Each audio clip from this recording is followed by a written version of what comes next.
인사하겠습니다. 잘 나오셨습니다. 성도님이 계셔서 든든합니다. 사랑하고 축복합니다. 사랑하고 축복합니다. 감사합니다. 오늘 치유하시는 하나님 11번째 시간입니다. 감사와 치유의 신비, 감사와 치유의 신비라는 제목으로 말씀의 은혜를 함께 나누겠습니다. 이화여대 의대를 졸업하고 또 박사학위를 받으신 정신과 의사로 일하시는 유은정 박사님이라는 분이 계십니다. 이분의 책을 제가 지난 주간에 이 돈산동에 교보문고가 있지 않습니까? 거기 가서 쭉 이런 여러 책들을 좀 보다가 이분이 쓴 책을 보게 되었습니다. 그분이 쓴 책이 내 마음도 쉴 곳이 필요해요 라는 제목의 책이었습니다. 내 마음도 쉴 곳이 필요해요. 사실 제가 쉴 곳이 필요해서 제가 그 책을 고른 것은 아니고요. 치유에 관한 설교를 준비를 하다 보니까 여러 치유 사역자들, 특별히 정신과 의사들, 또 여러 목사님들이 어떤 말씀들을, 또 어떤 메시지들을, 또 어떤 연구들을 했는지 제가 조금 더 살펴볼 필요가 있겠다 싶어가지고 제가 이 책을 꺼내 들게 되었는데요. 이분은 참 독특한 이력이 있으시더라고요. 자, 정신과 의사이심에도 불구하고 유학을 가셨는데 의대로 유학을 가신 것이 아니라 신학교에 유학을 가신 거예요. 그래서 제가 공부했던 풀러신학교에서 신학 석사학위도 마치시고, 그래서 크리스천 정신과 의사로서 사람들을 어떻게 그 응어러진 그 마음들을 치유해 줄 수 있을까, 이 부분에 상당히 많은 관심을 가지고 이렇게 본인이 정신의학적 지식과 또 신학적 그러한 바탕으로 이 사역을 지금도 열심히 하고 계시는 분이신 것을 알 수 있었습니다. 유은정 박사님. 자, 이분이 쓴 이 책의 서문을 보니까 이런 내용이 있었는데요. 삶이 괴로워서 신앙까지 등지는 사람들을 자주 본다는 것입니다. 너무 힘드니까, 믿음 생활하기가 너무 어려운 거예요. 너무 괴로우니까. 자, 그런데 이런 분들을 이렇게 보면서 그러한 우울증이 회복이 되고 일상의 리듬을 되찾아 얼굴에 생기가 돌기 시작하면 신앙이 예전보다 더 깊어지는 경우를 많이 본다는 것입니다. 자, 여러 가지 고통과 어려움들이 우리에게 오면 신앙의 슬럼프에 빠지기도 하죠.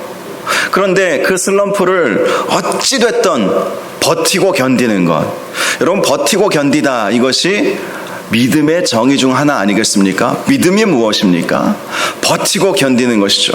정말 마음으로는 너무 힘들고 괴로워요. 여러 가지 어렵고 힘든 상황들이 너무 버겁게 느껴집니다. 그러나 그것을 버티고 견디어내면 더 믿음이 깊어지는 경우를 참 많이 본다. 그분의 임상 결과였던 것이죠. 그래서 이분은 항상 자신에게 찾아오는 환자들에게 당신은 우울증을 치료하러 온 것이 아니라 하나님과의 관계를 회복하러 온 것입니다, 이렇게 말을 해준다고 합니다.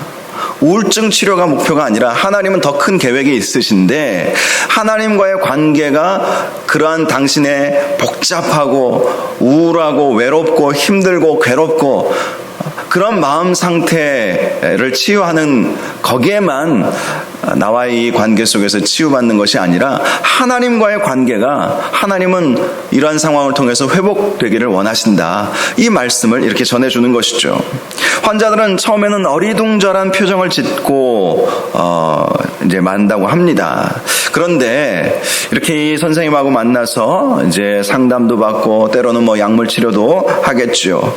그리고 회복된 이후에는 주로 이렇게 고백을 한다고 합니다. 제게 주신 이 결핍, 아픔, 외로움, 괴로움, 공허함은 결국 하나님께 더 가까이 가기 위한 도구이자 과정이었네요.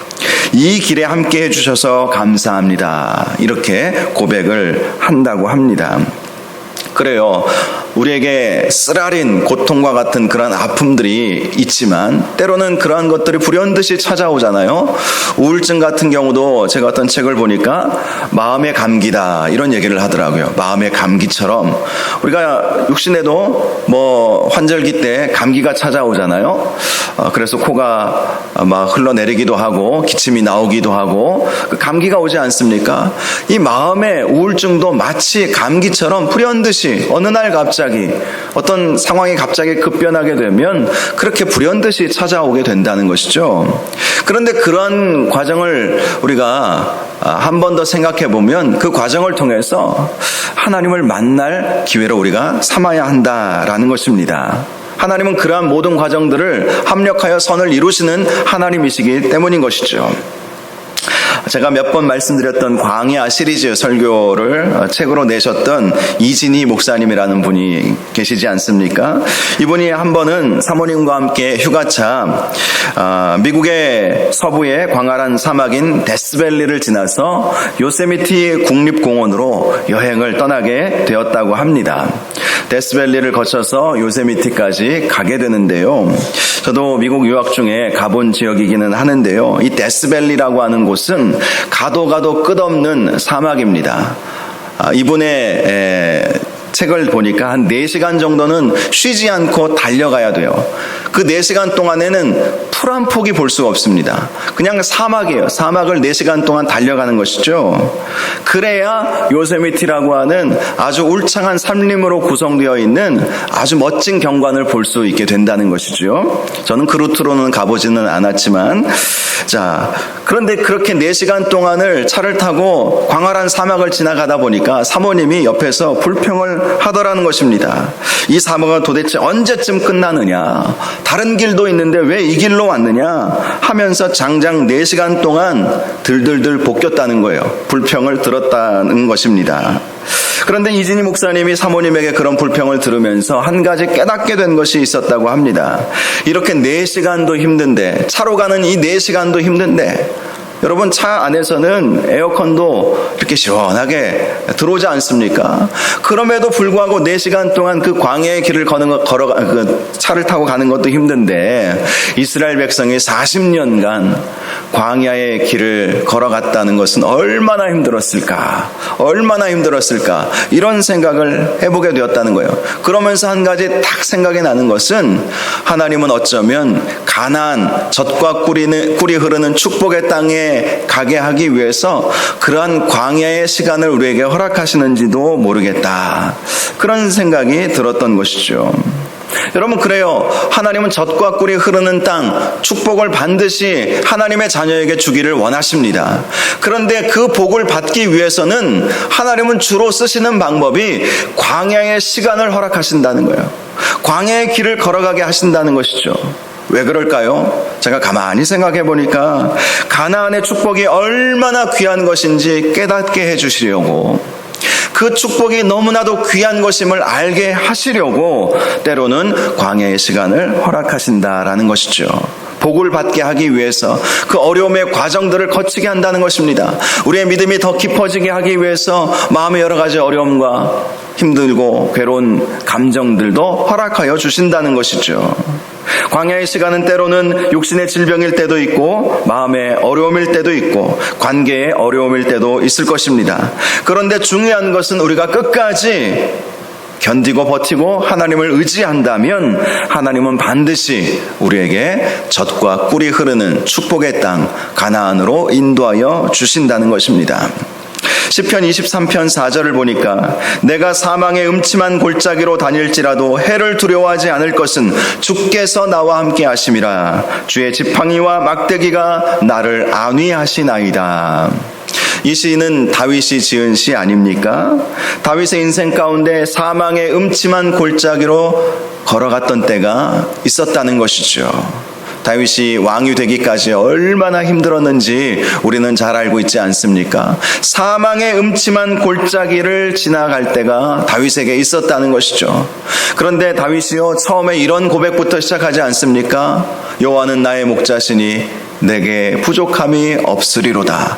그가 나를 푸른 풀밭으로 또 쉴만한 물가로 인도하여 주신다. 푸른 풀밭과 쉴만한 물가로 하나님은 인도하여 주시는데 사망의 음침한 골짜기를 지나가서 인도하여 주신다는 거예요.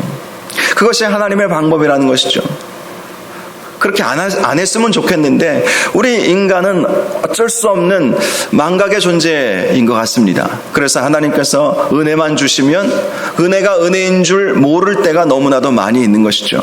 그래서 고통이라고 하는 것이 불현듯이 우리에게 찾아와서 우리가 그것을 붙잡고 하나님께 기도하면 하나님께서 응답하여 주시죠. 그러면 하나님께서 주신 그 은혜와 축복이 너무나도 귀하다, 그 사실을 발견할 수 있지 않겠습니까? 그래서 하나님은 때로는 우리에게 광야의 길을 걸어가게 하신다는 것이죠. 시편 84편 5절과 6절에도 주께 힘을 얻고 그 마음에 시온의 대로가 있는 자는 복이 있나이다. 그들이 눈물 골짜기로 지나갈 때에 그곳에 많은 샘이 있을 것이며 이른 비가 복을 채워주나이다. 이런 말씀이 있습니다. 자, 이 시는요, 바벨론 포로로 끌려갔던 고라 자손의 시입니다. 고라 자손은요, 본래 성전에서 하나님을 찬양했던 사람들이었어요.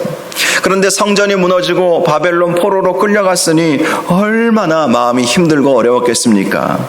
그런데요, 그들이 그런 힘들고 어려움 가운데에서도 견디어낼 수 있었던 것은 그 마음에 시온의 대로가 있었기 때문이라는 거예요. 시온의 대로, 예루살렘을 향한 마음, 그 마음이 좁은 마음이 아니라 대로, 시온의 대로가 있었다. 그들의 마음 가운데.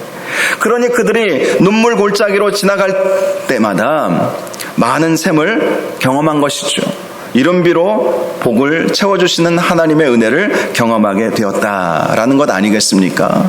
눈물 골짜기로 지나갈 때마다 우리에게 정말 필요한 것은 우리 마음의 시온의 대로가 열려야 하는 것임을 믿으시기 바랍니다. 마음의 시온의 대로가 활짝 열려야 돼요.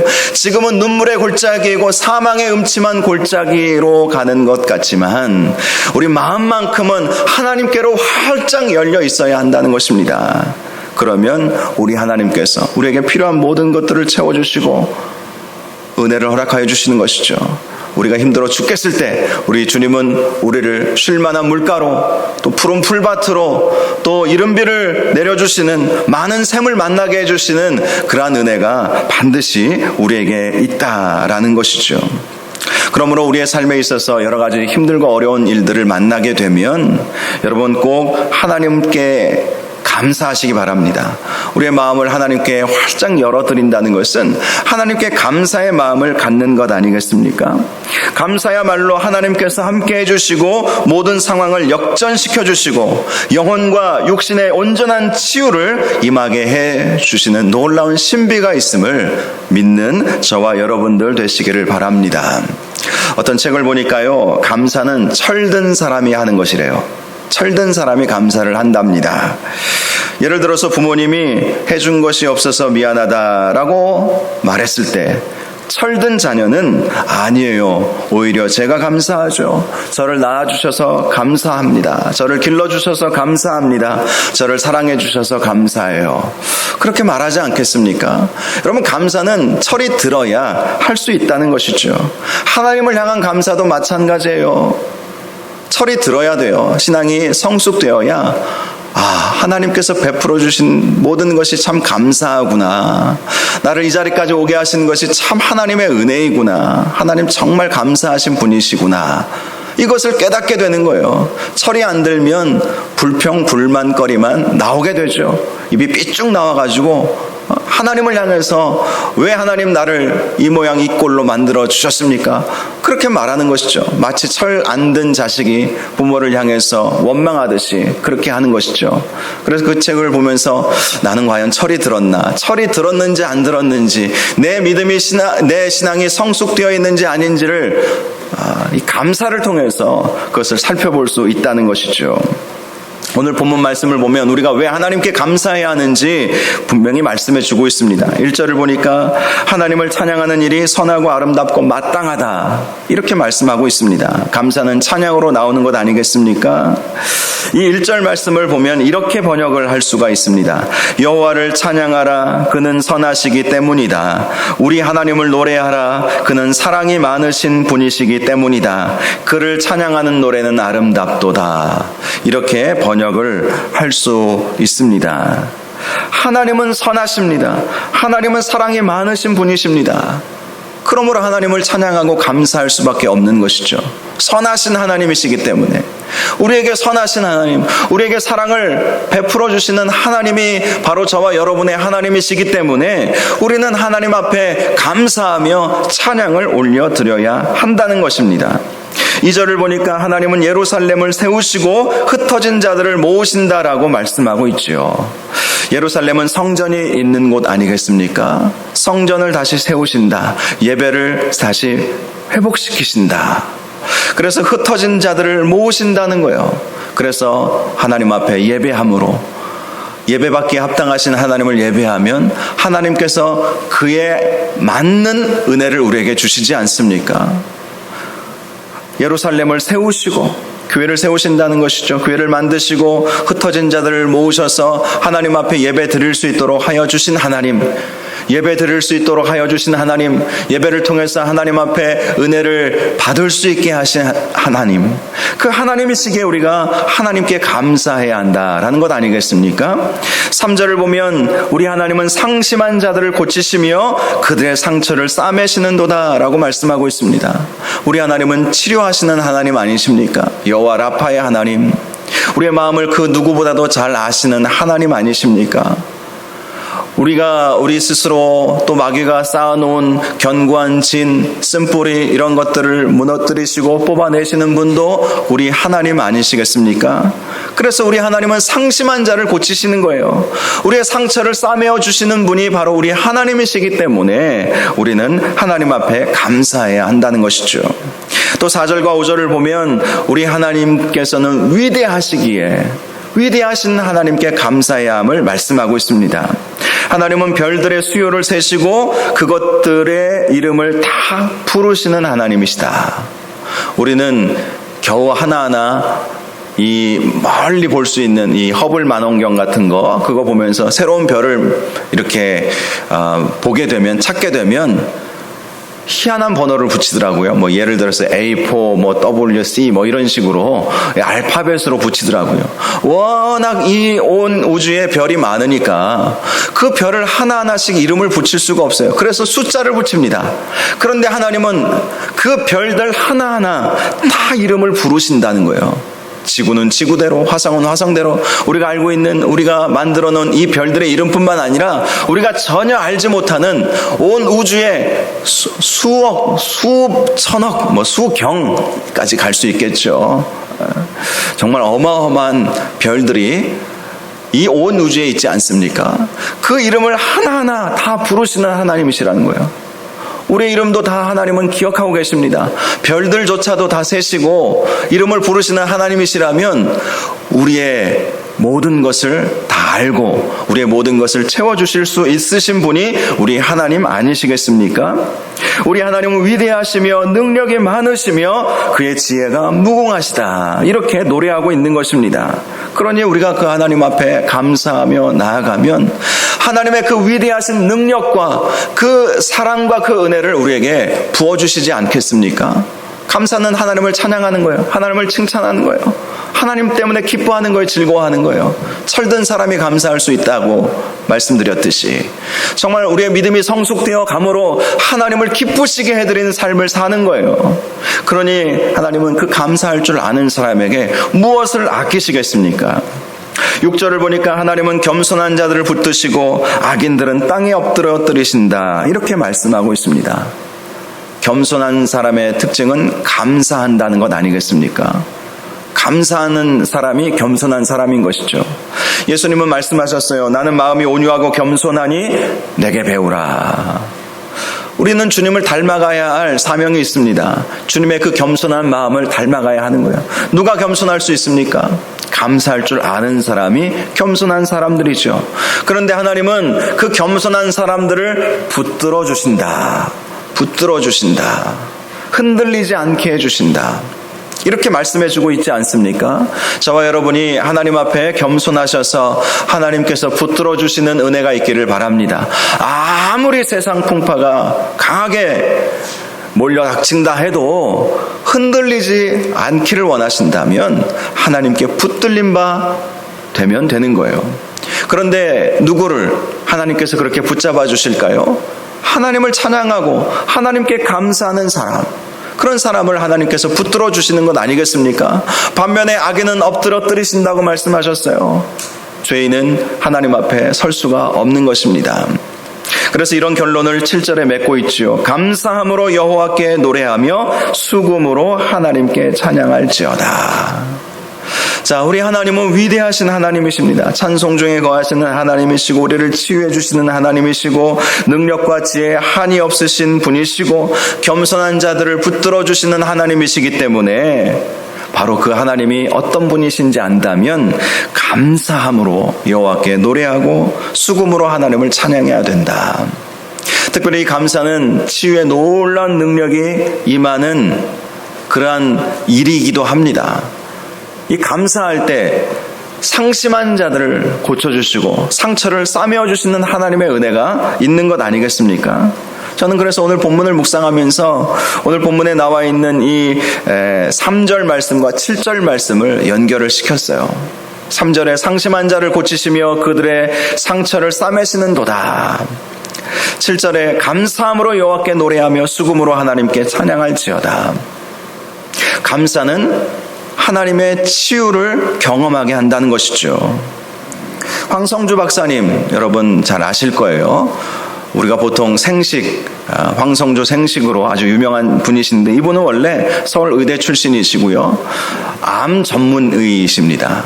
사랑의 병원인가 분당에 저도 직접 가본 적이 있는데요. 이 병원을 운영을 하시고 이 암 치료에 아주 전문가로 많이 인정을 받고 계신 분이시죠. 이분이 쓴 책 중에 절대감사라고 하는 책이 있습니다. 절대감사. 이분의 책 내용 가운데 보니까 이분은 이런 암과 같은 질병은 감사로 이겨낼 수 있다고 강력하게 주장하시는 분이에요. 뭐 어떤 대체의학자가 아니십니다. 서울의대 전문의 출신이시고 아주 이 분야에서 많은 책도 내시고 학회 논문도 발표하신 분이신데 이분은 감사야말로 암도 고칠 수 있다 이렇게 주장하시는 분이세요. 그래서 이분이 절대감사 감사 시리즈 책을 참 많이 내셨어요. 이 절대감사라고 하는 책을 보니까 이분이 하와이 열방대학이라고 하는 예수전도단 그 예수제자 훈련학교 DTS라고 하는 그 훈련을 받으려고 계획을 이렇게 세우셨다고 합니다. 이분은 의학 박사뿐만 아니라 또 그 양재동에 있는 횃불 트리니티 신학대학원에서 신학을 공부하셔서 목사 안수도 받으셨어요. 초교파 교단에서 목사 안수도 받으시고 목회도 지금 하시는데요. 꿈이 많더라고요. 비전도 많고 통일에 대한 열망도 많고 선교통일한국협의회에서도 함께 사역을 하고 있지만 여기에 상임 그런 고문으로 함께 사역하고 계시는 분이신데요. 이분이 하와이 열방대학에서 조금 더 깊은 영성 훈련을 받으려고 계획을 세우셨는데 문제는 어머니의 병세가 너무 악화가 되어가지고 언제 돌아가실지 모르게 되었다는 것입니다. 그래서 가족들이 막 모여서 어머니가 이제 오늘 내일 막 하시는 상황이 되었는데 본인은 하와이 열방대학에 가서 제자훈련 받으려고 계획을 세워 놓았는데 이걸 어떻게 해야 되나. 훈련을 받다가 어머니께서 돌아가시면 다시 와야 되니까 그럼 훈련은 중단될 수밖에 없고 자식된 도리로서 어머니의 임종을 지키지 못한다는 것은 또 있을 수 없는 일이기 때문에 기도를 하게 되었는데요. 하나님께서 지혜를 주신 것이 있었다고 합니다. 그것은 어머니에게 감사의 편지를 쓰고 가서 훈련 받으라는 것이었어요. 감사의 편지. 그래서 그분이 어머니께 이런 감사의 편지를 써서 어머니가 잘 볼 수 있는 그 병실 그 침대에 머릿맡에 딱 붙여놓고 이분은 떠나셨다고 그래요. 자, 이 편지의 내용은 이것이었습니다. 어머니 감사합니다. 어머니는 제게 선물입니다. 살아계셔서 감사합니다. 오래 사셔서 계속 기도의 사명을 감당해 주세요. 평생 사랑해 주셔서 감사합니다. 낳아주시고 길러주셔서 감사합니다. 평생 기도해 주셔서 감사합니다.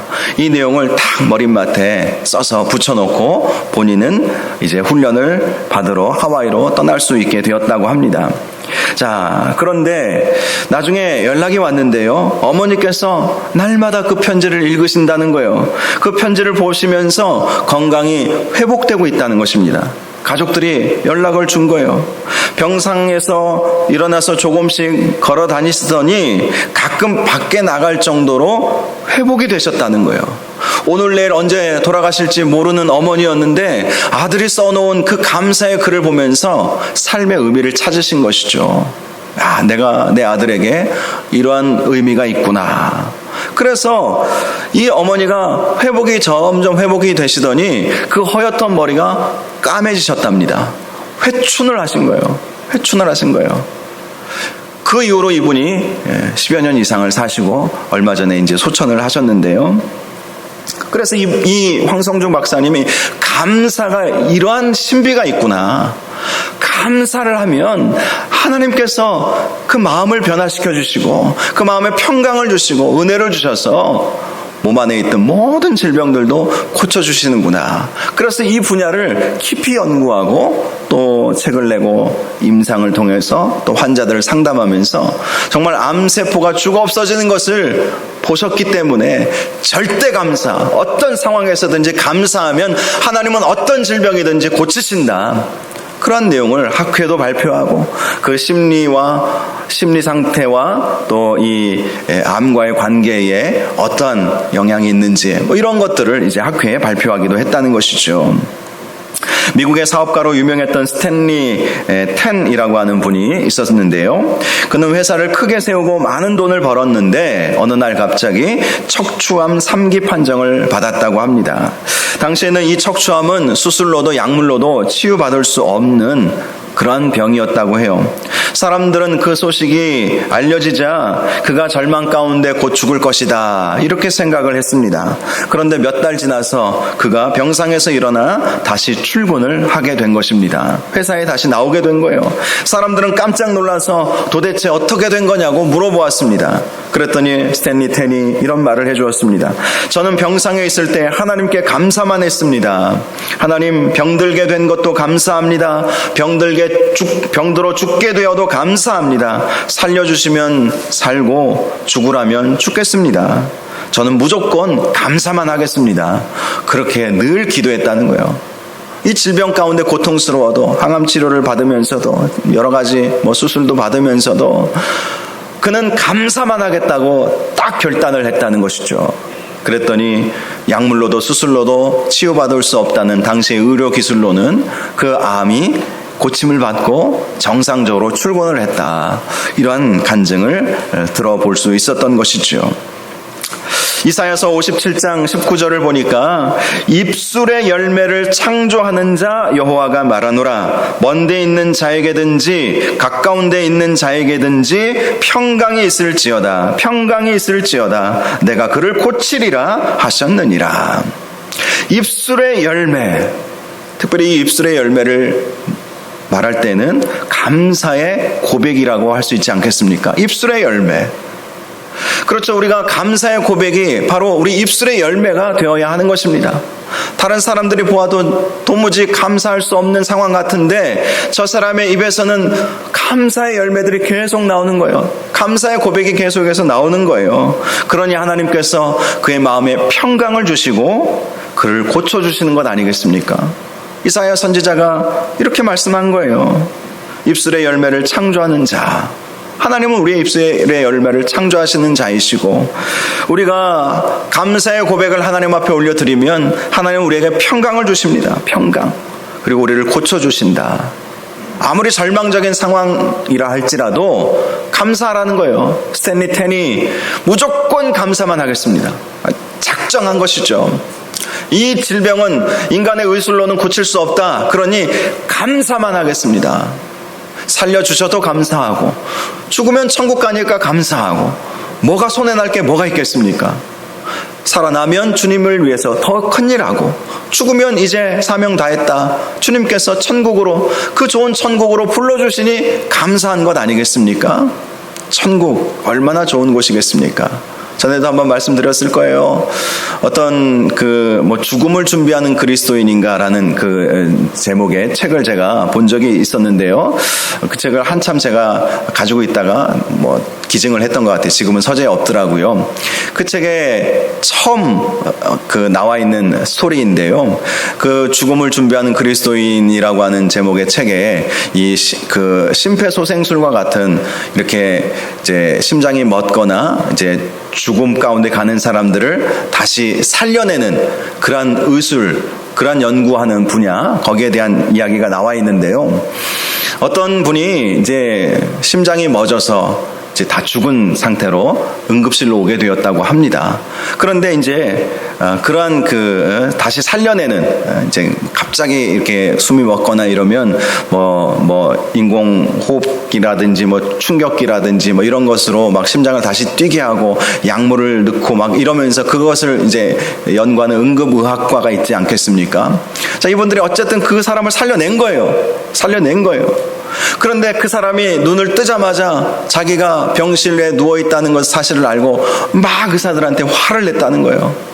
내가 지금 막 천국에 들어가려고 그랬는데 뒤에서 누군가를 막 끄집어내더니 눈 떠보니까 고통스러운 그 병상, 그 응급실, 그 수술실, 그 위에 자기가 누워있더라는 거예요.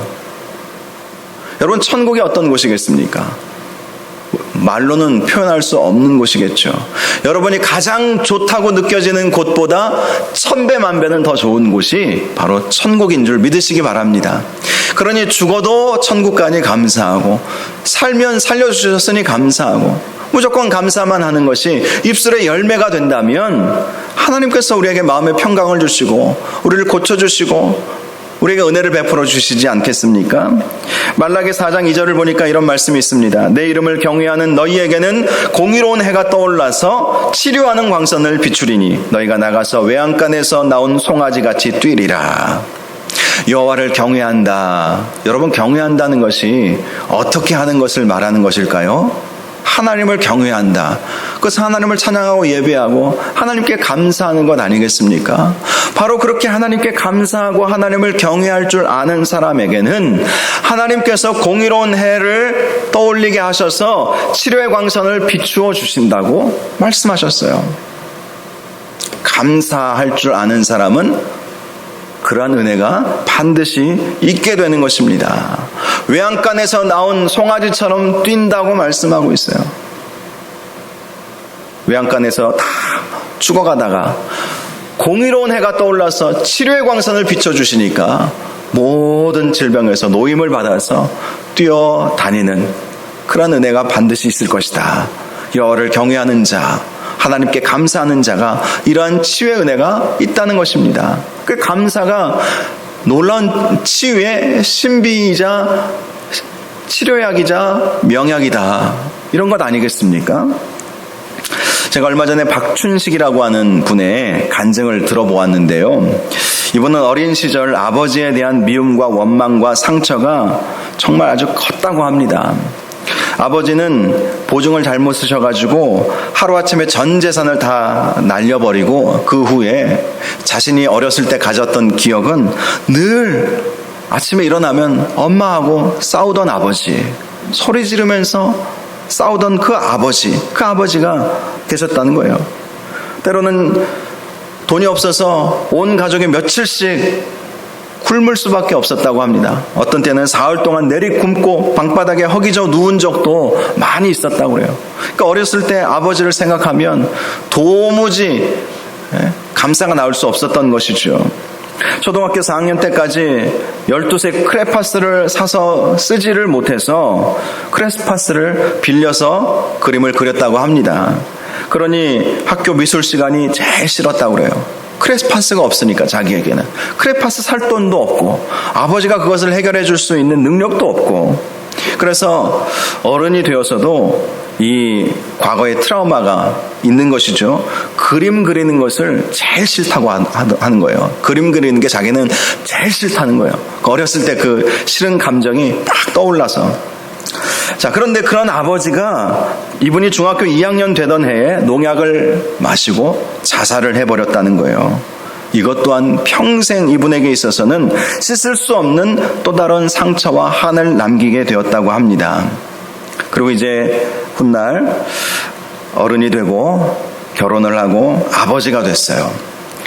여러분, 아버지 학교라는 그런 그 프로그램이 있는 거 혹시 들어보셨나요? 이 아버지 학교라고 하는 프로그램에서 강의를 듣게 되었는데, 이 학교 프로그램 중에 마지막에 아버지 학교이니까 본인이 아버지로서 자녀에게 어떻게 해야 되는지 이걸 잘 배우죠. 그런데 대부분의 아버지들은 자기의 아버지에게 받았던 상처들이 있습니다. 이걸 치유받아야 돼요. 그래야 대물림을 끊어버릴 수 있지 않겠습니까? 치유받아야 되는 거예요. 그래서 그 치유의 방법 중에 하나가 아버지께 감사의 편지를 써라. 감사의 편지를 쓰자.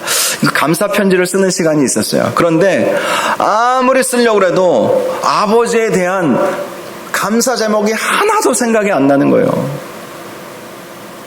집안 다 망하게 만들었지. 또 어머니와는 늘 싸우지. 술 먹고 폭력을 쓰지. 가난에 찌들리게 만들었지. 그러니 좋은 기억이 하나도 없죠. 그나마 스스로 목숨을 끊어버리셨지. 이 아버지는 얼마나 또 힘들었으면 또 그렇게 극단적인 선택을 했겠습니까? 그러나 자식들에게서는 그게 큰 상처로 다가오지 않겠습니까? 그래서 도무지 감사의 글을 한 줄도 쓸 수 없었다고 그래요. 한 줄도. 그런데 그러다가 어느 날 마음속에 주님의 음성이 들려왔습니다. 춘식아, 너 언제까지 아버지에 대한 상처의 벽을 안고 그렇게 살아갈래?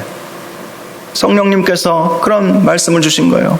너 언제까지 아버지에 대한 상처 때문에 그 벽을 세워가지고 그렇게 살아갈 거야? 그렇죠. 아버지에 대한 상처.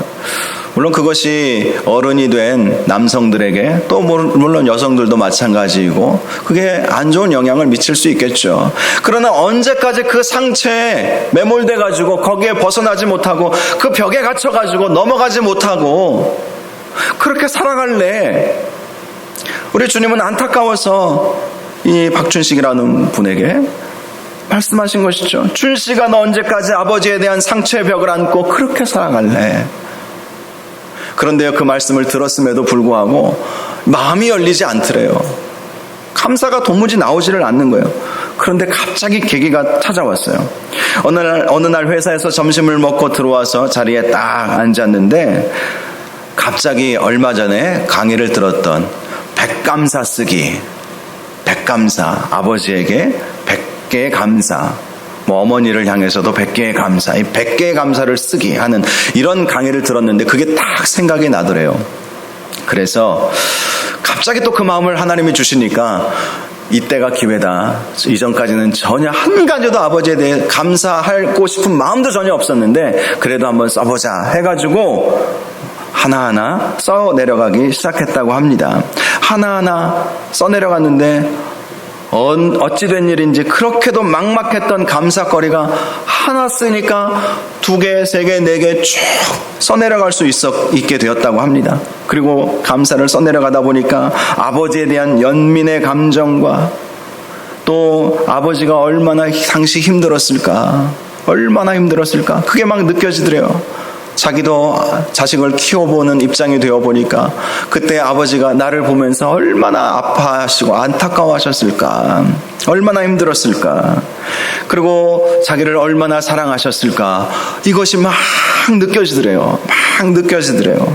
그리고 마지막 100번째 감사를 쓸 때에는 미움과 원망과 상처의 대상이었던 아버지에게 미안함을 전하고 아버지가 사랑스럽더래요.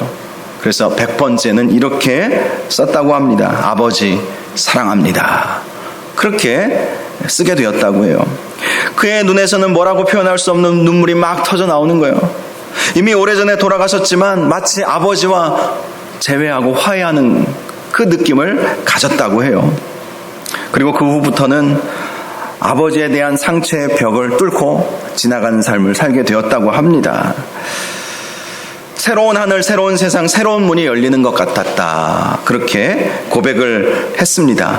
그리고 그해 추석 명절에 아버지 산소를 찾아서 자기가 썼던 백감사 편지를 고이 묻어드리고 아버지와 진정한 화해의 시간을 갖게 되었다고 해요. 그분은 이런 말을 하면서 간증을 마쳤습니다. 내가 감사를 만난 것은 행운이고 축복이며 나에게 감사는 내적 치유의 특효약이었습니다. 모든 사람들이 감사를 만난 만나 행복한 삶을 살았으면 좋겠습니다. 감사를 만난 것이 이분에게 행운이고 축복이었다. 감사. 여러분, 감사에는 치유의 신비가 있어요. 치유의 신비가 있어요. 힘들고 어려워도, 병들었어도, 마음이 고통스러워도 무조건 감사만 하겠습니다. 그럼 감사의 거리를 찾아보시기 바랍니다. 감사는 하나님의 명령입니다. 사도 바울은 이런 말씀을 해주었죠. 항상 기뻐하라. 쉬지 말고 기도하라. 범사에 감사하라. 이는 너희를 향하신 하나님의 뜻이니라. 기뻐하고 감사하는 것은 선택사항이 아니라는 거예요. 우린 주님의 은혜로 구원받았으니 그것만 생각해도 감사할 수 있지 않겠습니까? 감사하라, 감사하라. 생명 주신 것도 감사하고, 때로는 아프게 하신 것도 감사하고, 아프니까, 살아있으니까 아픔도 느끼는 거예요. 살아있으니까. 감사의 거리를 찾으면 얼마든지 찾아낼 수 있지 않겠습니까? 감사하라, 감사하라. 범사에 감사하라. 사랑하는 여러분, 우리가 이러한 감사를 통해서 우리의 삶 가운데 모든 아픔들이 치유받으시기를 주님의 이름으로 축복합니다. 감사할 수 없을 것 같지만 찾아보세요. 기도하면서.